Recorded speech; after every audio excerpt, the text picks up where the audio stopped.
ఉమ్మడి అనంతపురం జిల్లా అభివృద్ధిలో ఆర్డిటి పాత్ర ఎవరు విస్మరించలేనిది, ఎవరు కాదనలేనిది. ప్రభుత్వానికి సమాంతరంగా ప్రజల అభివృద్ధిలో ఆర్డిటి చాలా కీలక పాత్ర పోషించింది. అయితే ఎఫ్సిఆర్ఏ రెన్యువల్ కాకపోవడంతో ఆర్డిటికి విదేశాల నుంచి వచ్చే నిధులు ఆగిపోయాయి. విదేశీ నిధుల ద్వారానే ఆర్డిటి ఉమ్మడి అనంతపురం జిల్లాలో ఇక్కడ వెనుకబడిన వర్గాలకు, పేద ప్రజలకు, ఎస్సీ ఎస్టీలకు అన్ని రకాలుగా తోడ్పాటును అందిస్తోంది. వారి సామాజిక, ఆర్థిక, రాజకీయ అభివృద్ధిలో కీలక పాత్ర పోషిస్తోంది. ఇలాంటి ఆర్డిటి సంస్థకు విదేశీ నిధులు ఆగిపోవడంతో ఇప్పుడు ఆ సంస్థ ఇక్కడ ఉన్నటువంటి కార్యకలాపాలు మొత్తం నిలిపివేయాల్సినటువంటి పరిస్థితి, ఇక్కడ నుంచి మరో దేశానికి వెళ్లాల్సినటువంటి ఒక పరిస్థితి వచ్చింది. అయితే ఈ పరిస్థితి ఎందుకు వచ్చింది, దీనికి కారణం ఏంటి, గత ప్రభుత్వంలో ఏం జరిగింది, ఈ ప్రభుత్వంలో ఏం జరిగింది, ఆర్డిటి వెళ్ళిపోతే ఎలాంటి ప్రభావం ఉంటుంది, అది రాజకీయంగా పార్టీలపైన ఎలాంటి ప్రభావం ఉంటుంది అన్న అంశాలపైన విశ్లేషించే ముందు అసలు ఆర్డిటి ఎందుకు వెళ్ళిపోతుంది అన్న అంశాన్ని గురించి మాట్లాడుకోవాల్సి ఉంటుంది. ఆర్డిటికి నిధులు రాకపోవడానికి ప్రధాన కారణం కేంద్ర ప్రభుత్వం నిర్ణయం. ఆర్డిటికి విదేశీ నిధులు వస్తున్నాయి, విదేశీ నిధులు ఇక్కడ మత ప్రచారానికి వాడుకుంటున్నారన్న ఆరోపణతోనో అనుమానంతోనో కేంద్ర ప్రభుత్వం ఆర్డిటికి ఎఫ్సిఆర్ఏ రెన్యువల్ ఆపివేయడంతో విదేశీ నిధులు ఆగిపోయాయి. విదేశీ నిధులపై ఆధారపడి నడుస్తున్నటువంటి ఆర్డిటి సేవలు కూడా ఆగిపోబోతున్నాయి.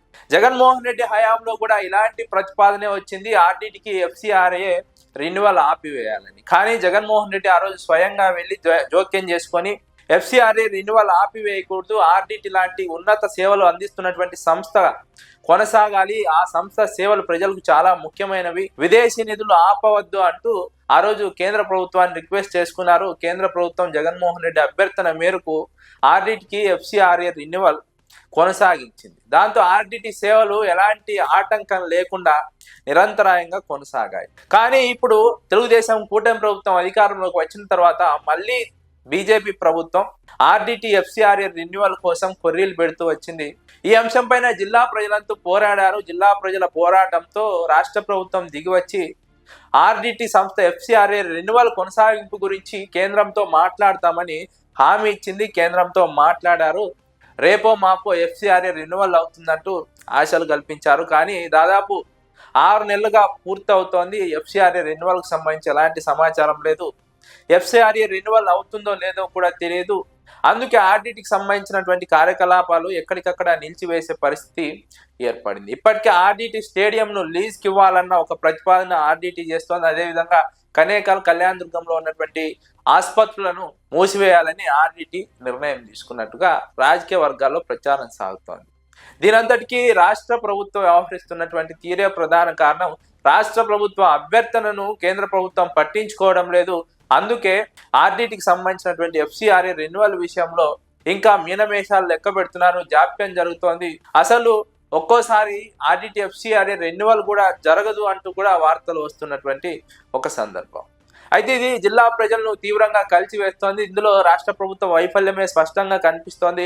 రాష్ట్ర ప్రభుత్వ వైఫల్యం కారణంగానే కేంద్ర ప్రభుత్వం ఈ రకమైన నిర్ణయం తీసుకుంది. ఇదంతా కేంద్ర ప్రభుత్వం చేతిలో ఉంది. కేంద్ర ప్రభుత్వం అనుకుంటే నిమిషంలో ఆర్డిటికి ఎఫ్సిఆర్ఏ రెన్యువల్ వస్తుంది. కానీ కేంద్ర ప్రభుత్వం మాత్రం రాష్ట్ర ప్రభుత్వ విజ్ఞప్తులను పట్టించుకోవడం లేదు. రాష్ట్ర ప్రభుత్వం కేంద్ర ప్రభుత్వంలో భాగస్వామ్య పార్టీ అయినప్పటికీ తెలుగుదేశం పార్టీ పట్టించుకోవడం లేదంటే అర్థం చేసుకోవచ్చు. జగన్మోహన్ రెడ్డి హయాంలో ఎలాంటి ఆటంకం లేకుండా కొనసాగినటువంటి ఆర్డిటి సేవలు ఇప్పుడు మూతపడుతున్నాయంటే దానికి కారణం తెలుగుదేశం పార్టీ వైఫల్యమే అన్నది విశ్లేషకుల అంచనా. అయితే ఈ అంశం జిల్లాలో ఎలాంటి ప్రభావం చూపుతుందన్నది ప్రధానంగా చర్చనీయాంశం. ఉమ్మడి జిల్లా వ్యాప్తంగా 14 నియోజకవర్గాలు ఉన్నాయి. 14 నియోజకవర్గాల్లోనూ ఆర్డిటి సేవలు అందుతున్నాయి దాదాపు దశాబ్దానికి పైగా. ఈ సేవలు అందుకున్న ప్రజలు ఖచ్చితంగా ఈ సేవలు ఆపివేస్తే ప్రభుత్వం పైన తిరగబడతారు, ప్రభుత్వానికి వ్యతిరేకంగా మారుతారు. ప్రభుత్వానికి వ్యతిరేకంగా మారితే ఎన్నికల్లో తెలుగుదేశం పార్టీకి తీరని దెబ్బగా మిగులుతుంది, తెలుగుదేశం పార్టీకి పెద్ద ఎఫెక్ట్ గా మారుతుందని విశ్లేషకులు అంచనా వేస్తున్నారు. ఇది వైఎస్ఆర్సీపీకి పెద్ద అడ్వాంటేజ్ గా మారబోతుంది, తెలుగుదేశం పార్టీకి వ్యతిరేకంగా మారబోతుంది. ఎన్నికల్లో ఖచ్చితంగా ఈ ఎఫెక్ట్ చూపబోతుంది ఆర్డిటి సేవలు కనుక నిలిపివేస్తే.